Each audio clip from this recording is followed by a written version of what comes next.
So, ito na po yung shawarma ko. Ayan.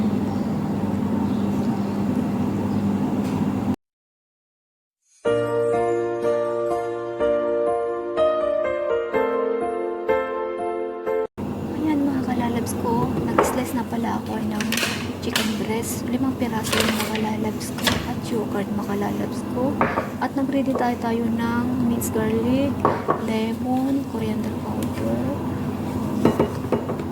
black pepper and salt mga kalalabs ko. At lagyan na natin ng olive oil mga kalalabs ko. Pag kinisin na natin yan, hindi na natin lagyan ng oil mga kalalabs ko. At pag walo-waloin na natin pala yung mga ating mga ingredients mga kalalabs ko. Ayan. Ang pangalan pala ng ating lulutuin ngayon mga kalalabs ko is shawarma matagpat. Ayan. Ang kanyang sauce is magawa pala ako mamaya ng yogurt at lagyan ko rin ng medyo mas marami yung kanyang tahini, tapos lagyan natin ng lemon, tapos lagyan din natin ng konting hot, ng chili, tapos ilagay na natin yung dalawang klaseng ketchup sa kanila. Ayan, at kamay-kamayin ko na makalalabs ko, nakagloves naman ako. Ayan mga kalalabs ko. Masarap yung kinamay mga kalalabs ko ha. Baka hindi nyo alam, masarap yung kinamay. Charot. Oo naman, pag kumakain ka talaga, pag nangamay ka talaga is masarap. Sabay taas yung yung paa, ayan. At i-marinate natin yan. I-leave natin ng 2 hours or 1 hour, nasa sa inyo yan.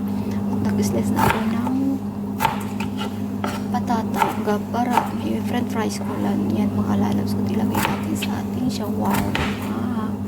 Ayan, pahaba lahat yan mga kalalabs ko pa.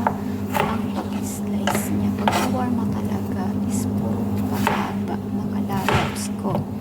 Ayan, ganyan lang mga kalalabs ko. Ginisa na natin yung ating chicken.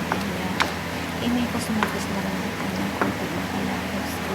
Tapos takparin natin yan hanggang luto siya mga kalalabs ko. Ayan na siya.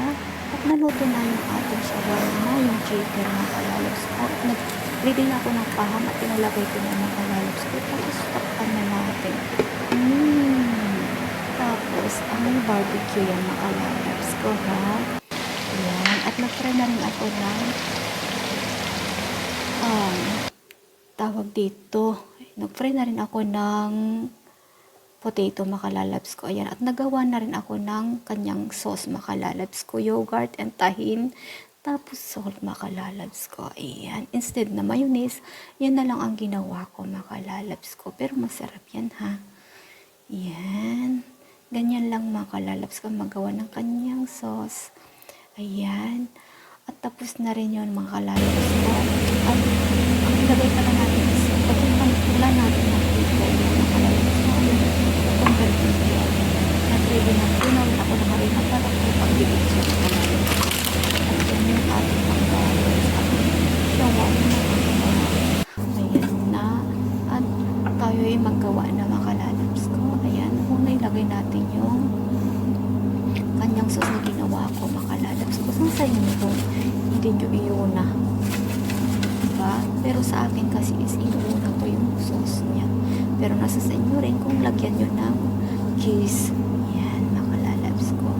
Sa amin kasi is hindi nila nilalagyan ng cheese. Ayan, lagyan natin ng chicken, potato fries, and tawag dito, pickle cucumber. Ayan.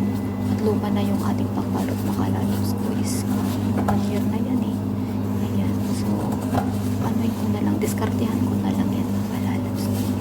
Puro punit-punit lang kasi makalalabs ko nung nakaraang Ramadan yan. Ayan. At tapos na makalalabs ko. Ganyan lang ating pagbalot.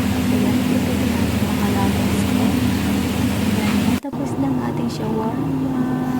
Thank you mga lalabs ko. God bless. Love you all. Ingat lagi.